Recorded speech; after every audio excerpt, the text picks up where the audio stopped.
Milan, centre économique, capitale de la mode et de la modernité. Qui soupçonne l'existence ici de pratiques moyenâgeuses. Coupable d'aimer ses enfants, Marinella est accusée par l'Allemagne de les avoir enlevés. Traitée comme une criminelle, elle est emprisonnée. La police nous interdit de filmer la prison.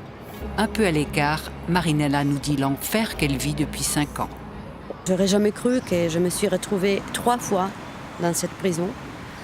Après la criminalisation qui a été faite de ma personne par la justice familiale allemande et que la justice italienne a très bien mis en œuvre. Donc ils m'ont arrêté, ils m'ont mis là-dedans. J'ai dû supporter vraiment une grande violence au niveau psychologique. Me retrouver la police qui débarque chez moi avec 12 personnes qui menacent d'abattre la porte si je n'ouvre pas tout de suite, qui ne me dit pas pourquoi ils veulent que j'ouvre. C'est violent ça.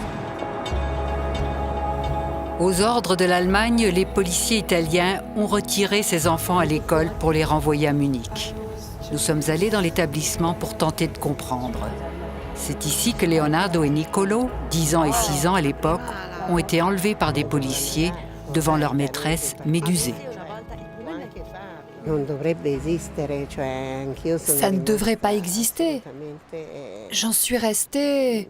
Je ne savais pas qu'il était possible d'arracher 2 enfants à leur maman sans même pouvoir l'avertir, alors qu'elle habite à 10 minutes d'ici. Une expérience terrible, la pire de ma vie. Ce 8 mai, je m'en souviens comme si c'était hier. C'était un vendredi. Dans la pièce où étaient réunis les policiers, Niccolò était accompagné de sa maîtresse. Il lui tenait fermement la main et ne la lâchait pas. Il était sous le choc. Quant à Leonardo, pendant la dizaine de minutes où nous étions là, il me regardait avec des yeux comme pour dire « Mais tu ne fais rien, toi !» Mais nous étions impuissants à faire quoi que ce soit. Les policiers les ont donc emmenés. Nous ne les avons plus jamais revus. Le lendemain, parents, enfants et enseignants manifestent devant la mairie. C'est là que Marinella nous présente une amie qui manifestait avec ses propres enfants. Cette amie ne veut pas être identifiée.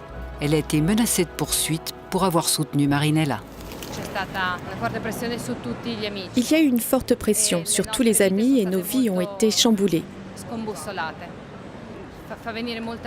Cela fait monter en moi beaucoup de colère.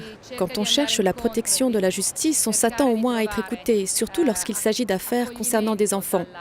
On ne peut agir de manière superficielle ou régler la question en utilisant les forces de police pour faire peur et empêcher la vérité de sortir. La vérité, c'est que la justice allemande considère que les enfants socialisés en Allemagne doivent y rester. Quand elle se sépare de son mari allemand, Marinella obtient la garde parentale. C'est donc en toute légalité qu'elle s'installe 2 ans plus tard avec ses fils à Milan.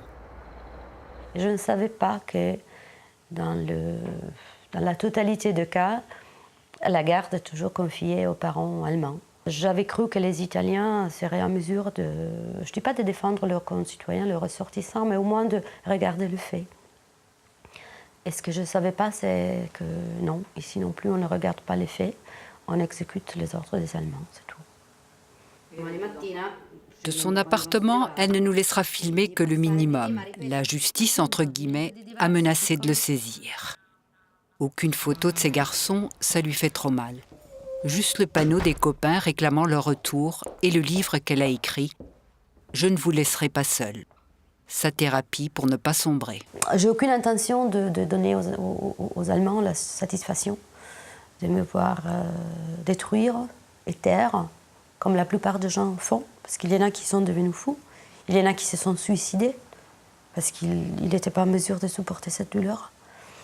Et je pense que je ne vais pas faire une faveur à mes enfants si je meurs ou si je deviens folle. Son histoire est loin d'être un cas isolé. Spécialisées dans le droit de la famille, les avocates de Marinella traitent une 50aine d'affaires similaires. Elles ne sont pas étonnées que le procureur de Milan n'ait pas donné suite à nos demandes d'interview. Face à la légèreté de la justice italienne, ces juristes engagés perdent pied.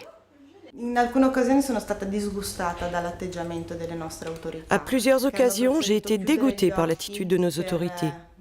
Elles préfèrent fermer les yeux pour se simplifier la vie, pour ne pas approfondir et pour camper sur leur position au lieu d'étudier ce qui s'est réellement passé.